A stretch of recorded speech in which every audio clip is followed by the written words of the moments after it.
তীব্র কর্মী হতে হবে, খুব কর্ম করো। কর্ম বিনা এক দণ্ডও কেউ থাকতে পারে না।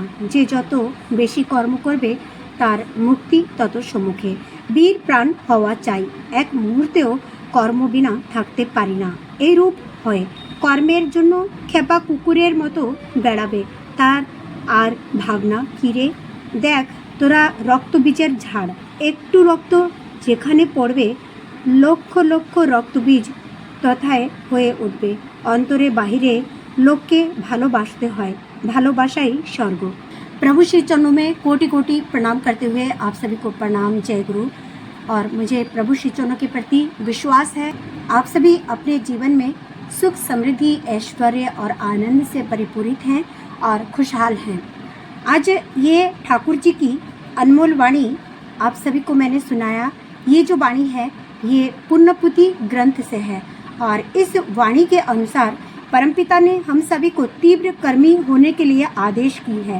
हम सभी को सत्कर्मों के पीछे भागना पड़ेगा, निस्वार्थ भाव से सत्कर्मी बनना पड़ेगा। हम सभी को कर्म करते करते आगे बढ़ना पड़ेगा।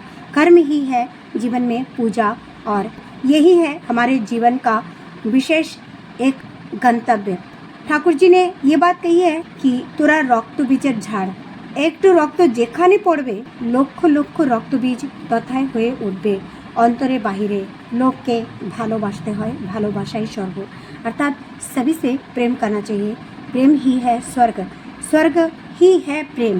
हम सभी को रक्त बीज ठाकुर जी ने कही है। यदि हम रक्त बीज हैं तो हम सोच सकते हैं किस तरह के हम कर्मी हैं और ये रक्त ही हमारे जीवन में नई फसल बोएंगे और नई ऊर्जा का संचार इस पृथ्वी में करेंगे। इसलिए प्रभु जी की इन बातों को मान के चलना हमारा परम धर्म है, परम लक्ष्य है, परम गंतव्य है। दीक्षा लेना बहुत ज़रूरी है, लेकिन सद्गुरु की दीक्षा यानी परमपिता परमेश्वर की दीक्षा न ली जाए, भगवान के दर्शन हमें कभी भी नहीं होंगे। यदि सद्गुरु की दीक्षा न ली जाए तो किसी भी केंद्र की ओर हमारी जो दिशाएं हैं वो नहीं जा सकती और जब तक जीवन में कोई केंद्र न हो तब तक जीवन दिशाहारा ही रहता है, अर्थात जीवन की सद्गति नहीं होती। हम सभी को ठाकुर जी की ओर परम लक्ष्य रख के जीवन में आगे बढ़ते रहना चाहिए। अपने परमपिता को मान के अपने जीवन को उन्नयन की ओर अग्रसर करना चाहिए।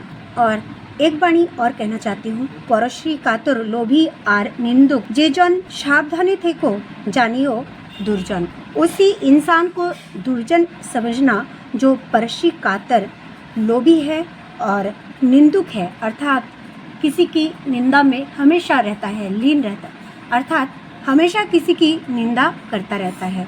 तो इन सभी लोगों से हमें सावधान होने के लिए परमपिता ने आशीर्वचन दी हैं। तो हम सभी को अपने जीवन को यदि बचाना है तो सबसे पहले सद्गुरु के शरणापन्न होना चाहिए और उसके बाद हम सभी को सद्गुरु के अनुरूप अपने जीवन को चलाना चाहिए। तभी हम अपने जीवन की जो दिशा है उसको सुंदरता की ओर, उन्नति की ओर और पवित्रता की ओर और सफलता की ओर ले जा सकेंगे। तो आइए हम सभी मिलकर ये शपथ लें कि हमारे प्रभु श्री चरणों के प्रति एकानुरक्ति भक्ति और त्याग के सहित आगे बढ़ते रहेंगे। अपने प्रभु जी को ग्रहण करके प्रभु जी की बातों को मानना ही हमारे जीवन का परम लक्ष्य होगा और परम गंतव्य होगा।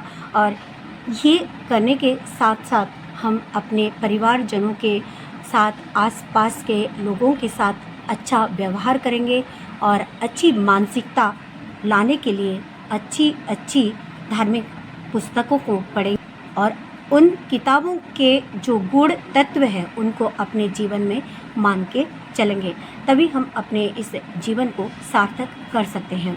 आज प्रभु श्री चरणों में आप सभी की ढेर सारी कुशलता की कामना करती हूँ। आप सभी अपने जीवन में सुखी रहें, स्वस्थ रहें, उन्नत रहें, आनंदित रहें।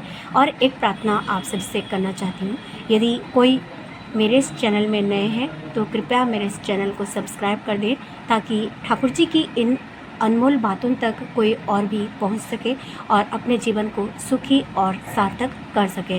इन्हीं बातों के सहित आप सभी को प्रणाम करती हूँ, आप सभी को जय गुरु करती हूँ। आप सभी अपने जीवन में खुशहाल रहें।